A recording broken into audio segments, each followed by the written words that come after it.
عذاب علیم کا. والذین یکنزون الذهب والفضة ولا ينفقونها في سبيل الله فبشرهم بعذاب علیم. قرآن کہہ رہا ہے یہ مال تمہارے لیے سفارشی بنے گا لیکن میل کو نکالنا پڑے گا. پھر اس میل کو حاصل کرنے کے لیے پروردگار نے جملہ ارشاد فرمایا اقیموا الصلاۃ وآتوا الزکاۃ. وہ جملے ارشاد فرمائے. پھر فرمایا اقرضوا اللہ قرضا حسنا. کیا اللہ ہمارے قرض کا محتاج ہے؟ اللہ ہمارے قرض کا محتاج ہے؟ جواب یہ ہے اللہ تو بے نیاز ہے، وہ کسی کا محتاج نہیں. ہم محتاج ہیں.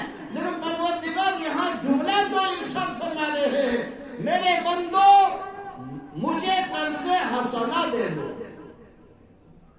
اس کے بدلے میں ملے گا کیا؟ تم میرے بردار بندے بنو گے اور اس کے بدلے میں تمہیں جنت دوں گا. اس کے بدلے میں تمہیں اجر عظیم سے نوازا جائے گا. اس کے بدلے میں تمہاری مغفرت ہوگی. تمہارے گناہوں کو ختم کر دیا جائے گا. صرف ختم نہیں کیا جائے گا الا من تاب وآمن وعمل عملا صالحا فاولئک یبدل اللہ سیئاتہم حسنات. تمہارے گناہوں کو نیکیوں میں تبدیل کر کے رکھو. لیکن شرط کیا ہے؟ تم دو. لیکن ہم دینے کو تیار. اگر دیا بھی تو کان کو کھجلی کرتے ہوئے، دل میں یہ ہے وہ اب تو یہ اتنا جو نکالا یہ کب واپس آ جائے.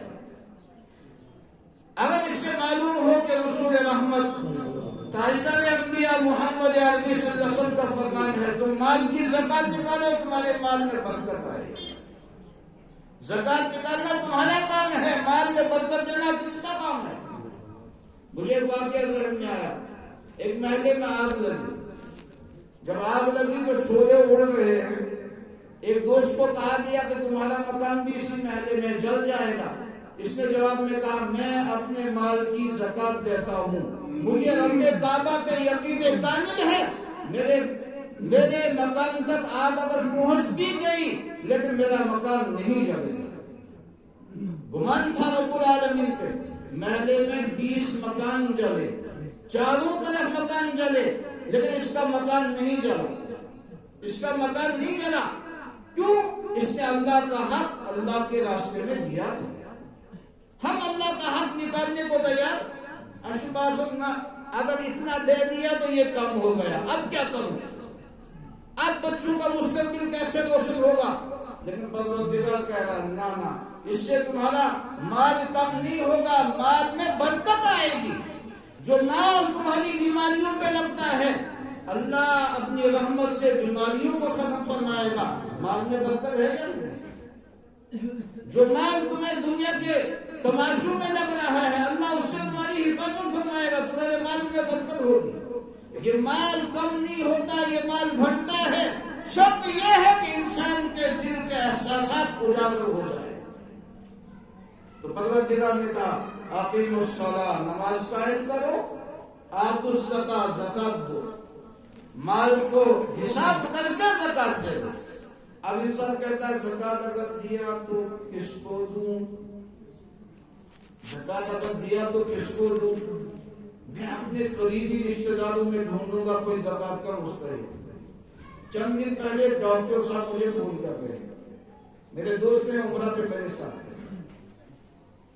کہا میں زکات نکالنا چاہتا ہوں لیکن ہمارے قریبی رشتے میں فیملی ہے، گھر کا ذمہ دار کچھ نہیں کرتا، باغات تو ہیں لیکن کرتا کچھ نہیں، یعنی ہاتھ سے کچھ نہیں کماتا. اور ان کی اہلیہ گورنمنٹ ٹیچر تھی، لیکچرار تھی، اب ریٹائر ہو گئی ہے. کیا اس کو زکات دینا جائز ہے؟ جملہ کیا ہے؟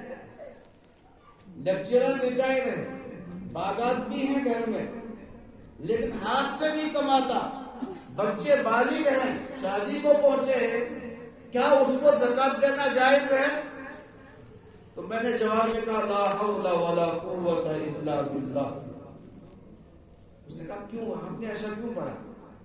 میں نے کہا جو ریٹائرڈ لیکچرر ہو کم از کم وہ پینشن تو کچھ نہ کچھ دے رہا ہوگا، اس نے بیلنس اپنا رکھا ہوگا.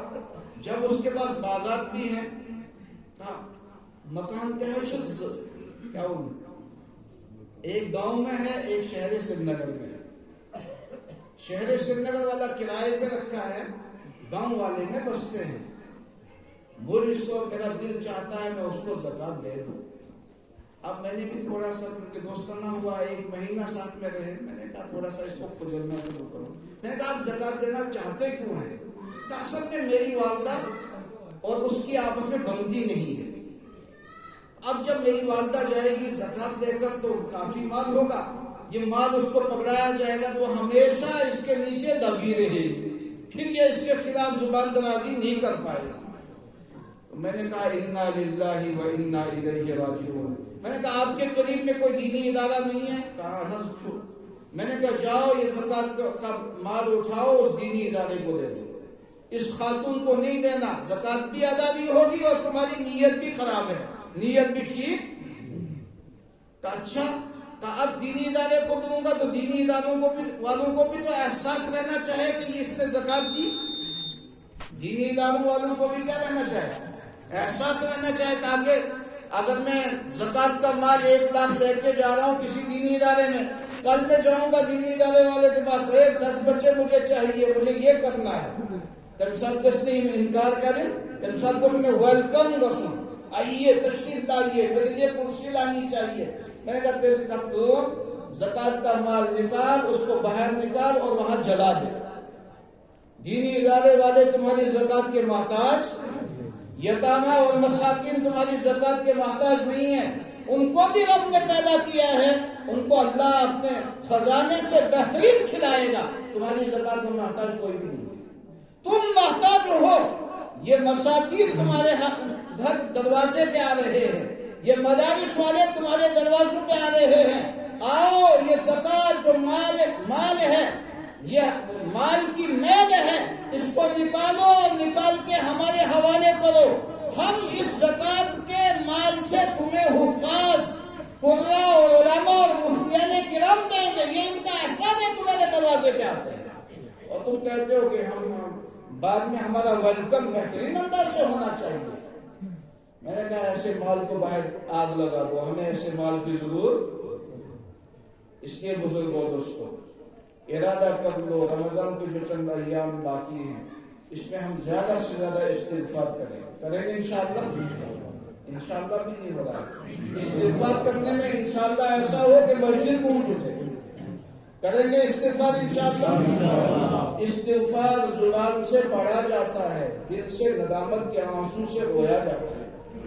سابقہ گناہوں کے چھوڑنے کا ارادہ مکمل کرو اور آئندہ زندگی کو بہترین نورانی بنانے کا ارادہ کرو. کریں گے انشاءاللہ. دوسرا ارادہ یہ کرو کہ اب جو ایام رمضان کے باقی ہیں یہ ایام ہم اپنے لیے رحمت بنائیں گے, برکت بنائیں گے, مغفرت کا ذریعہ بنائیں گے, انوارات کا ذریعہ بنائیں گے, تاکہ یوم العرفہ آخری دن ہمیں جہنم سے آزادی کا پروانہ مل جائے انشاءاللہ. کریں گے انشاءاللہ. اللہ آپ کے ارادے کو اپنی بارگاہ میں قبول کرے. تیسری گزارش یہ ہے, جن بھائیوں نے ابھی زکات کے اپنے مال کا حساب نہیں کیا ہے, ایک ایک آنے کا, ایک ایک ٹکے کا حساب کرو. میرے پاس کتنا ہے اس کا حساب کر کے نکالو, نکال کر دے دو. دینی اداروں کو دے دو, مساکین کو دے دو, فقراء کو دے دو, یتامہ کو دے دو. تمہارا کوئی قریبی ہے, اس نیت سے نہیں دینا کہ یہ قریبی کو زکات کا مال دیں گے, کل ہمارے گھر میں کپڑے دھونے آ جائے, ہمارے گھر میں صفائی کرنے آ جائے, ہماری یہ غلامن یا غلام بن جائے. اس نیت سے نہیں دینا.